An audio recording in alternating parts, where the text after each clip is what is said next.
Hey everybody, welcome to Ellis Mowers. I appreciate y'all watching the channel as always. Finally getting a little bit more room in the garage here. We have, I got a couple of big projects done, that big John Deere LX279 and then a Cub Cadet zero turn. That both of them took days in order to get right. So it's nice to move on. What we're going to move on to is another 5 horsepower Briggs & Stratton tiller. This one's called Mary Tiller, and it's built sometime in the 70s or the 80s. We'll check here in a minute. But if this holds true, this is going to be the third tiller that I have that has had a bad ignition coil. This has no spark either. I don't know if this is a stator or a point setup or not. But I have an ignition coil here I'm going to swap out from another engine to see if that works, and then we'll go from there with spark, and we'll go see if we need to do like carb issues and diaphragms and stuff like that, which should be easy if we get that far. Little oily, but looks okay. We'll give a quick review of it here in just a second, but remember, if you have any questions about the video, or if you want to reach out to me, you can reach out to me via email, ellis@ellismowers.com, or you can reach out to me on Instagram and Facebook at EllisMowers09. Again, if you also are looking for parts for small engines, I have a partnership with HiPA. There's a link down below. If you buy using that link on their store, I get a little commission from that. Let's go ahead and get started with this tiller and see what we get ourselves into. I'm hoping it's an easy fix because I need one, man. Last few have been a little difficult. Let's get started.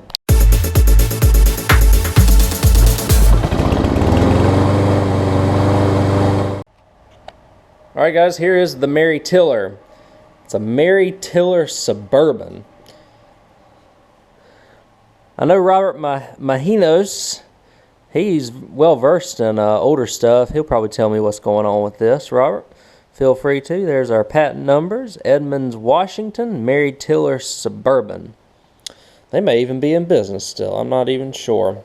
I know that Maxim, those Maxim folks are still in business from the last front tine tiller I did. So, we have a new plug in it. It still has no spark. I've tried multiple plugs. If y'all want to guess the year, then we can guess the year. I'm thinking probably like 1982 or 83. I've seen it. It's been a while since I've seen it, so I'm not sure. But we'll see if it's on the side over here. It'll be right here, won't it? So this may be this may be older than that, guys. This may be ooh, look at there. Like this may be pre-80s, because look, you have the little thing to flip on the plug in order to ground out the coil. I will have to look. Oh, here we go. It's a 100212. Oh, dang. If that's really what it is, this thing is super old. I can't. Let's see if I can get my phone light out and show y'all. This may have a points ignition system on it. Flashlight. Here we go. So the code is right there, and it is the first two numbers are 70. I have 70 02 06. So if Briggs & Stratton holds true with their numbers, this tiller was made in 1970. 1970. That's pretty cool. So that would put it at 52 years old, wouldn't it? For a machine that's 52 years old, I think we're doing all right. This one was in the shed for quite a little while. And we do need to replace the air filter and stuff on it. And I know that we'll have to look at the spark system and see what we got going on with it. I do know it has compression. I have checked that. We'll have to put a pull rope in it too. Actually has really good compression. So I'm sure we're going to need a diaphragm and things like that. But let's go ahead. Let me take it off of the other engine. Actually, before we get started, let me take off this engine shroud and see what type of ignition we have.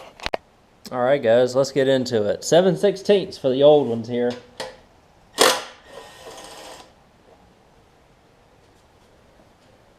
One, second one is on the side, and the third one is on the bottom back here. Come off just like it came from the factory 52 years ago. Let's pull it out. Okay, so what do we have going on here? Do we have a point system? I believe we do. I'm wondering if it is just as easy as it is to switch over to a regular ignition system. What I might do, I'm going to grab a 5/16. We'll take this ignition coil off and, dare I cut the wires? I know that the points are probably bad on it. Do I try to get the flywheel off?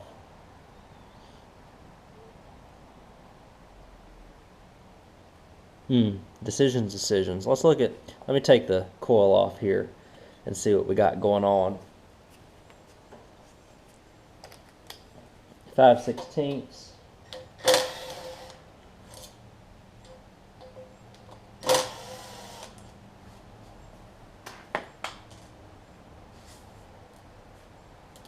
I'm sure if this is a point system, it is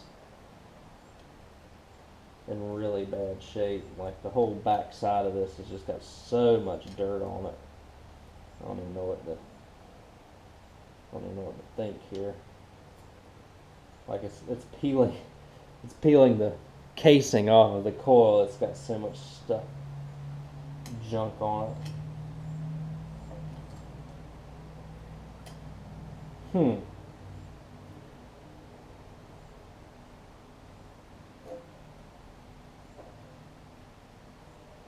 Well, either way, we're going to take it off. So let me grab a wire cutter, and we'll cut this off, and we'll put an electronic ignition on. I'm going to do a little research before I do this to make sure that this is just a plug and play operation, and we'll see. No flywheel magnets in the back, but that would be for a stator, wouldn't it? But I have magnets on the... have a magnet on this flywheel, don't I? Yeah, I don't see any reason why it wouldn't work. We'll find out together, I suppose. It's easy. Either way, like I said, I've got to cut this off and get it out. So let me do that. I'll grab the other coil, put it on, and we'll see if we have spark. Alright guys, I'm testing the new coil, the electronic ignition coil, and you do want to read some resistance in between your ground wire and your plug wire, and that one's reading about 2.6 ohms, and then that's kind of what you want. See, about 2.6 there. So it does seem kind of on the low side. I think you're supposed to have a little bit more than that, but we're going to attempt this on this tiller. Everything I can see, the flywheel looks the same on this as it does the donor engine that we're taking it off of. So I am going to grab my 5/16.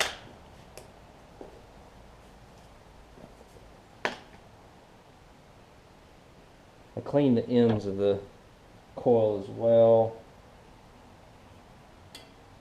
No, it's not the prettiest, but we just want to see if we can get it to run to start. I'll thread those in to start them. Keep this little deflector shield on it too.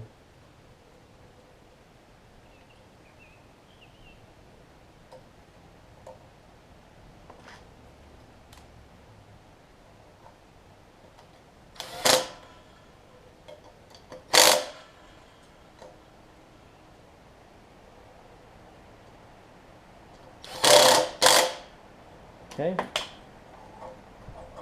we'll pull it out a little bit.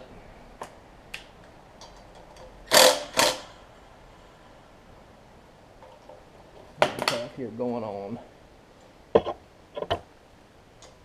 This thing wants to pull out far enough. There we go. Trying to get about the width of a business card, about 10/1000ths of an inch.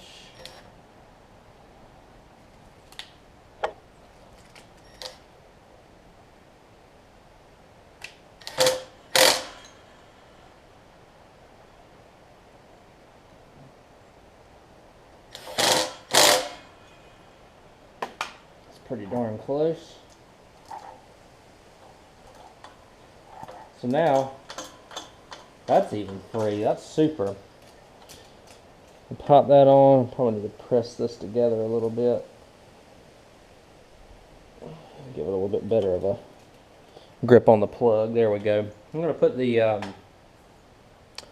engine shroud back on, and I'm going to see if we have spark coming out. I'm just going to I think I'm just going to pop some starter fluid in there and see if it'll start. Alright y'all, so I checked for spark, and we do have, it kind of looks like a weak blue spark, but it might be what we need. This has got the choke like that. A little bit of starting fluid in here, see if we can get it to kick over for us. What do y'all think? You think it'll kick over for us here? Ooh.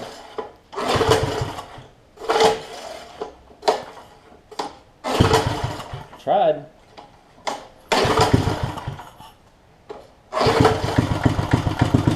at that. Oh, I've got it on full nothingness.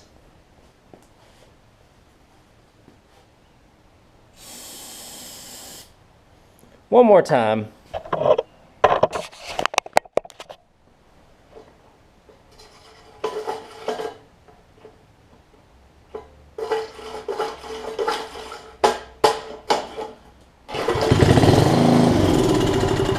How good that runs. That's amazing.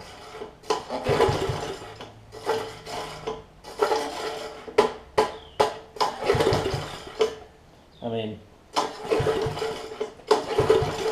characteristic of all them pull ropes. Alright, so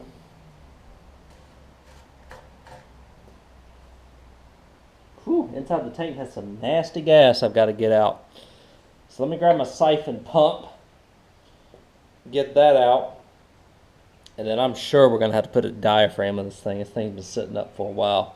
So let me, I'll grab the siphon, we'll get the gas out, and we'll get to working on that diaphragm next. Alright guys, with the way the exhaust is and stuff on here, we have a little bit tight.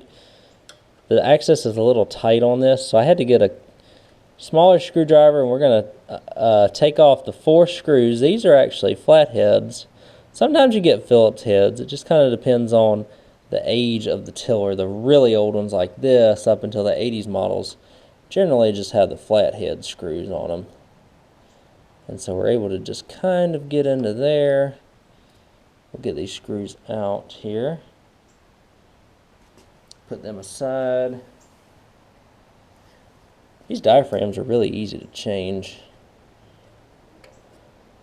on these. As long as you have access, sometimes the muffler gets really big on these, and depending on your application, and you have a little bit of a fit trying to get everything off of it. So you got your 4 bolts there. You just kind of have to find an area to figure out where to kind of pop it off like that. Then we'll pull this off, and I mean, it looks okay in there. And we're going to attempt first just to do the diaphragm and some fresh gas. Wouldn't that be a wonder? I mean, this diaphragm is so shot, it probably wasn't even attempting to pump fuel up in there.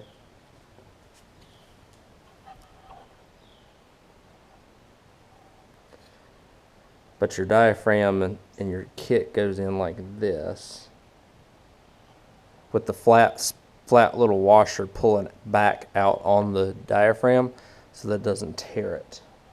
Let's grab, I'm trying to see if I don't have to take this carb completely off. That'll be a good thing. I'm going to grab some carb spray. We're just going to kind of spray down in there. Ooh.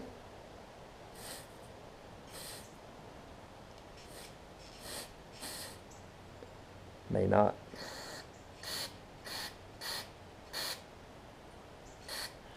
We may have to come off, guys, because it's not even trying to.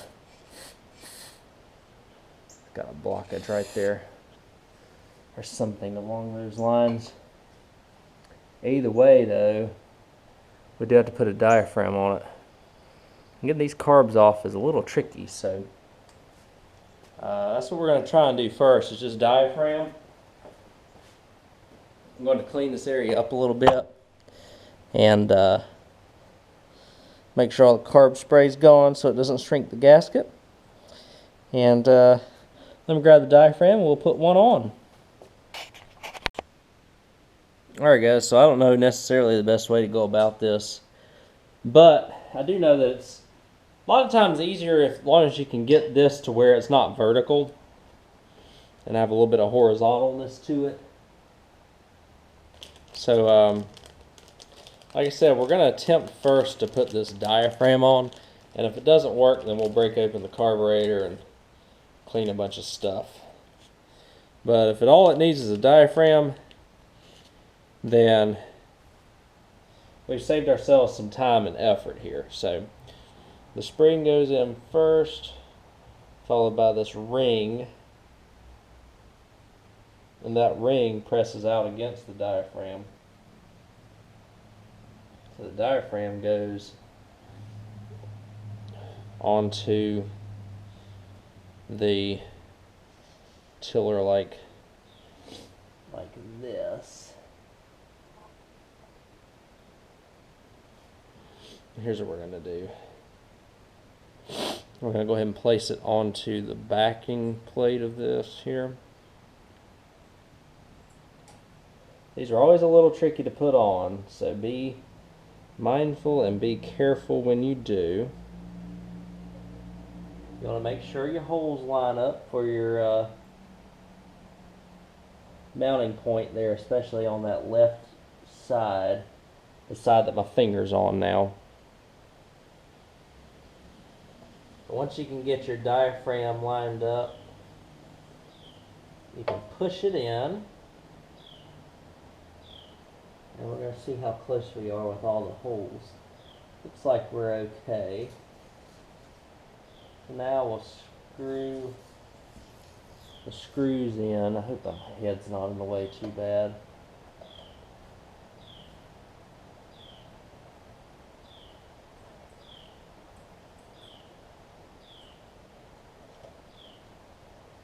Take screws. I've already emptied the tank as well. I just siphoned what was still left in the tank. The tank itself is still very solid. It's a common issue that these rust out. So the fact that the tank is still solid is a good thing. We're going to get this tightened up on one side. Then we'll move to the other.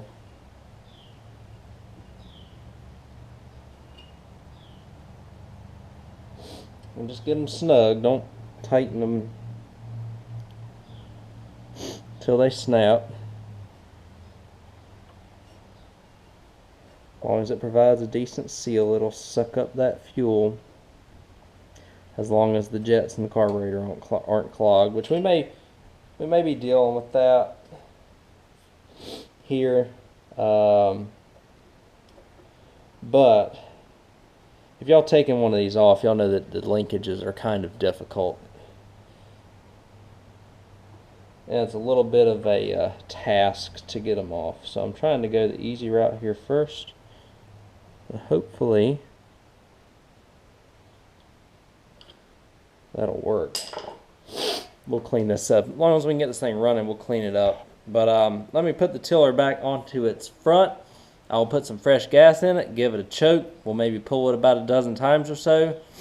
And then we will see if I can get it started with starting fluid. If so, then and stay running, then I think we'll be in business, because sometimes these things need to be primed. Obviously, I'll need to see if it does a cold start. It is full of oil, so that's a good thing. And let me get it back up and we'll see what we got.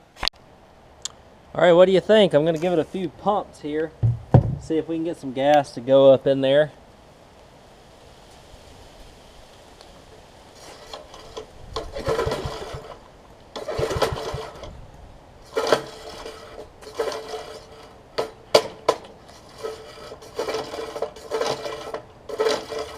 Come on.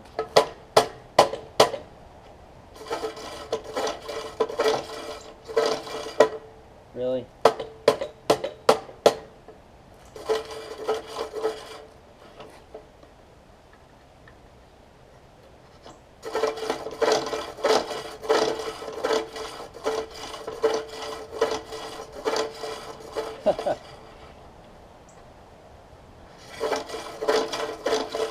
So the ball bearings aren't grabbing in the pull rope assembly, which is kind of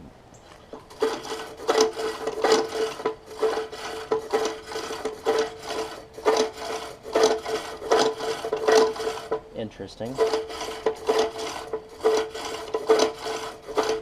Anyways, let me see if I can fix that, and then we'll give it another shot, I suppose. Alright guys, so over the course of time, things like this happen. I've already freed up a couple of the ball bearings, but what they do is they'll get stuck, just like these. They got stuck on the outside. They're just dry, and so I'm gonna kind of give them a little bit of encouragement with some lubricant here. And oops, and just be careful to not lose them.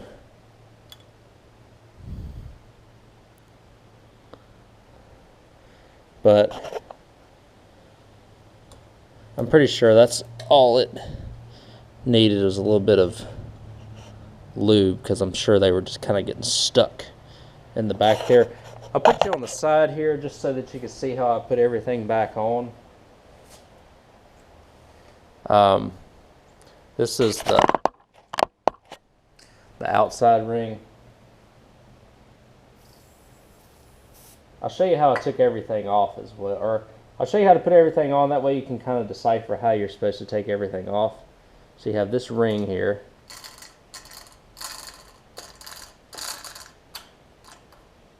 It looks like we're trying to get them all the outside there. That way they can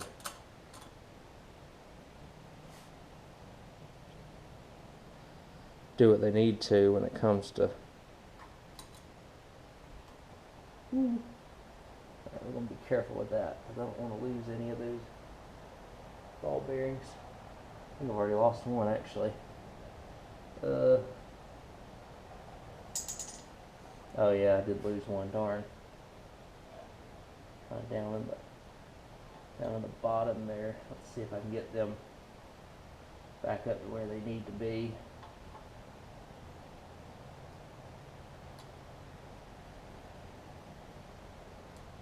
Okay.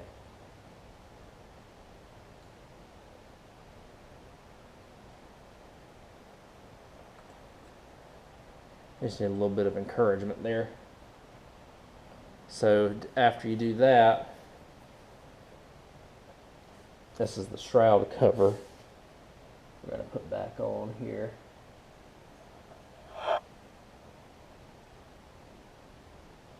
Got 2 1/4-inch screws that hold this on.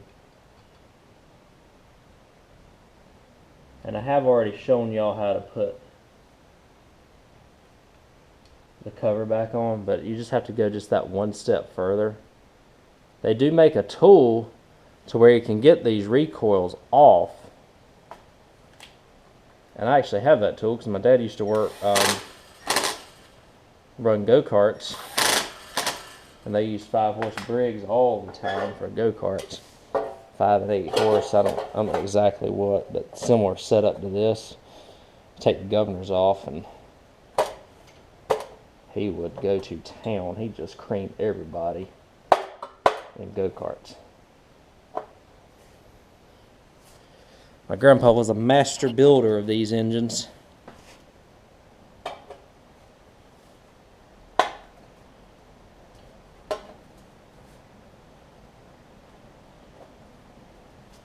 We just gotta get this cover back on now.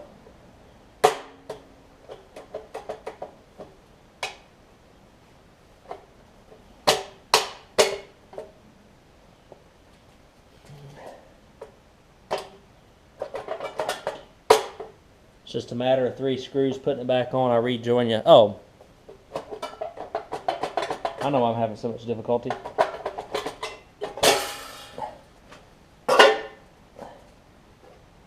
How about I do use that one? Yeah. I'm like, man, this thing is not going on very smooth.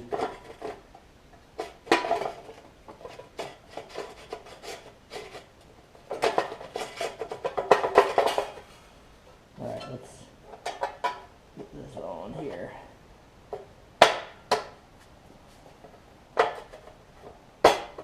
Much smoother. Alright, let me get those 3 screws in and we'll try this one more time. Alright guys, second time. Let's see if the pull rope holds up this time.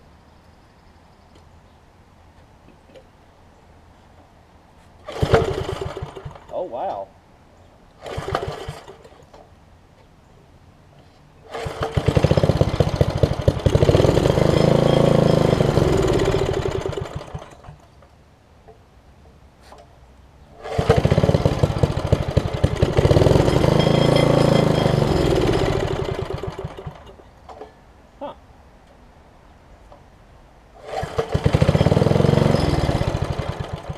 Interesting.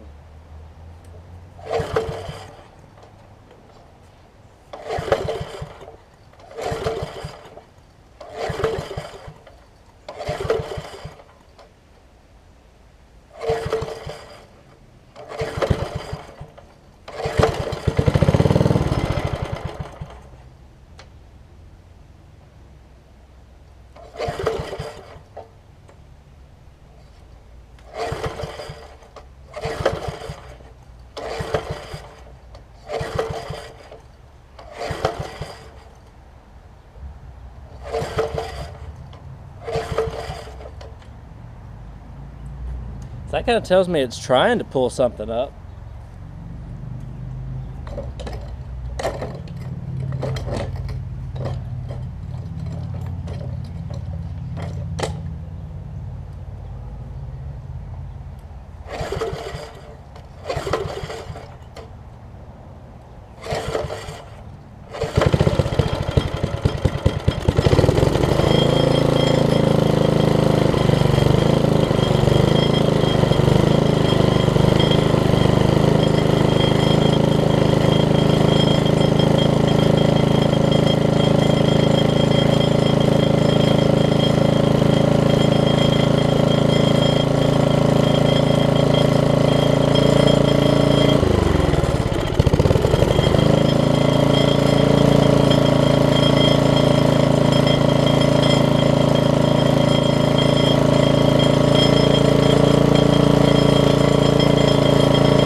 How cool is that?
tiniest of leaks on the diaphragm. And the thing's idling down. Look at this. Just a tiny, tiny leak right around there. Might grab a screwdriver, see if I can get. Look how that thing. Look at how this thing idles, guys. Wow.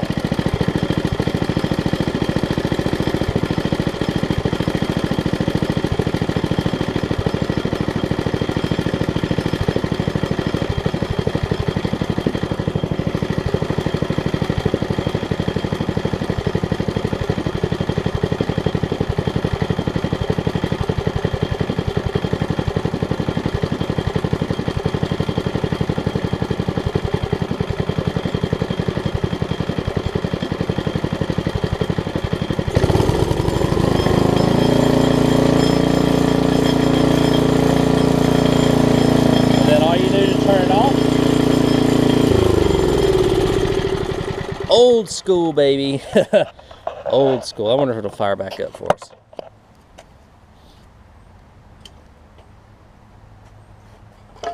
Alright, let's see. Might choke it a little bit.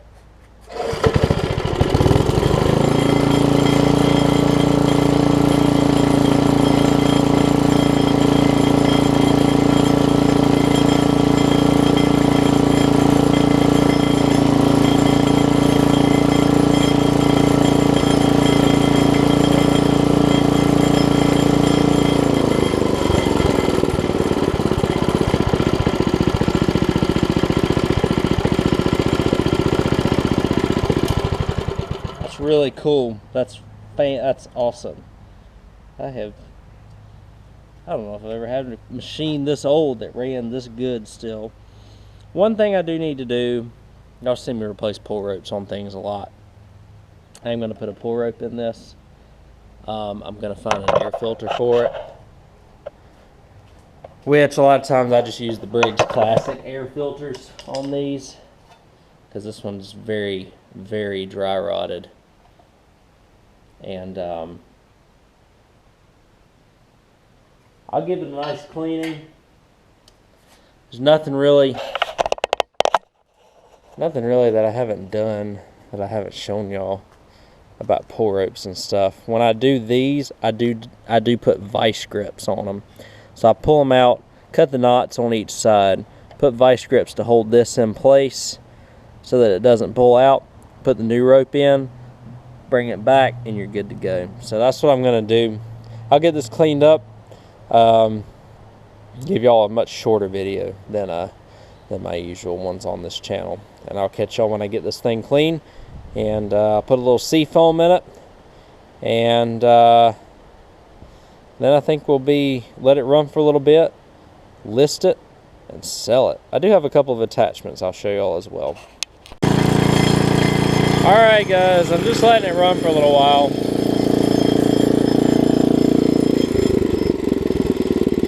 I was a little scared to try and give it a really, really good cleaning, just because I didn't want to open up a can of worms. I put the secondary tines on the outside there.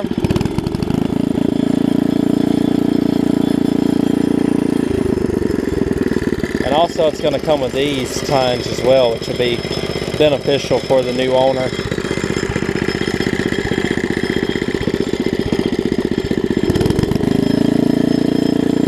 Got a little bit of seafoam in the tank just to try and get rid of some of that old gas. But I'm going to let it run and we'll wrap this video up here in a few minutes.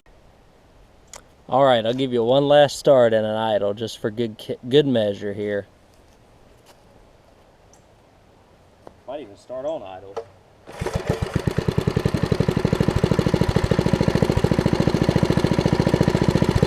You know it runs good when it'll start on idle like that. That's awesome.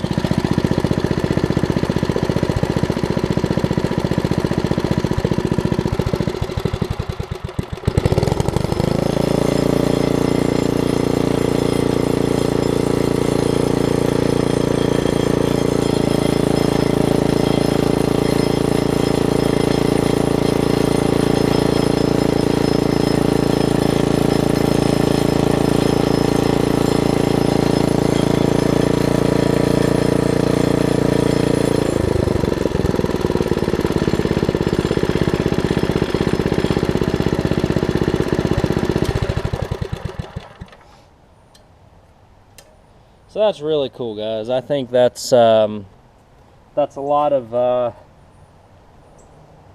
what I was hoping for on this.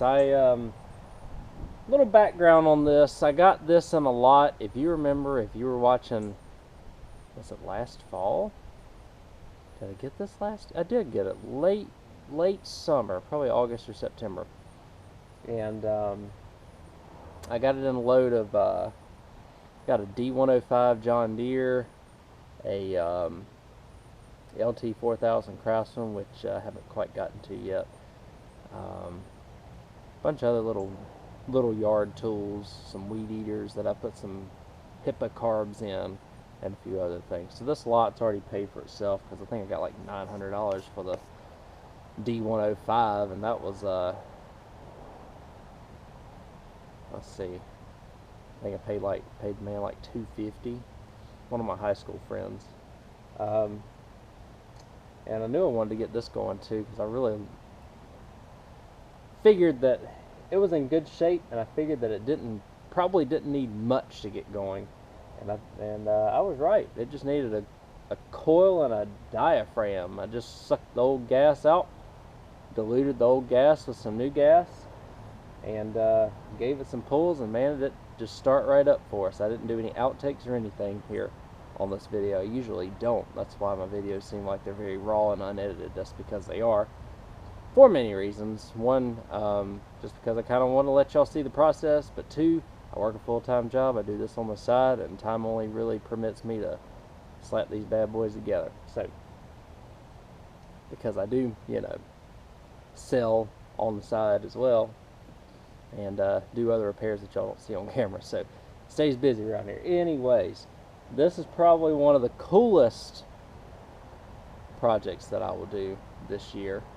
The fact that this thing is 52 years old and still running, barely, doesn't even hardly smoke. I mean, it's crazy. These old 5-horse Briggs tillers are tough. I know I had that Maxim earlier in the year that I traded for a Craftsman that did smoke, that big rear tine tiller that y'all saw on the channel, and then ended up selling that. I got, what did I get out of that? I think I got $200 out of that, even with it smoking. But that thing was a big boy. And now I've got this nice front tine tiller for somebody. I think will fetch around $200 to $225 is probably what I'm going to list it at. So somebody's going to appreciate it. A lot of people appreciate these old tillers still. And of course it comes with these spiky tines as well. So added bonus for somebody who wants this. But I figured y'all would appreciate this old tiller. They don't make them like they used to, for sure. I don't think any tillers that made today are going to be lasting 50 to 52 years. Everything to now is just throwaway items, unfortunately. Thank you all again for watching the video. If you have any questions or comments, or really any history about Mary tillers, please put it in the comments. We're always wanting to be educated about old classic stuff like this. But anyways, you can also reach me at Ellis at ellismowers.com or at ellismowers09 on Instagram and Facebook. Remember, if you need parts for lawn equipment, I do have a partnership with HiPA, and if you click that link below, I get a little commission if you buy something off of their website using that link. Thank you all again for watching and for all the support. Channel's growing right along very well, and I'll catch y'all on the next video. See you then.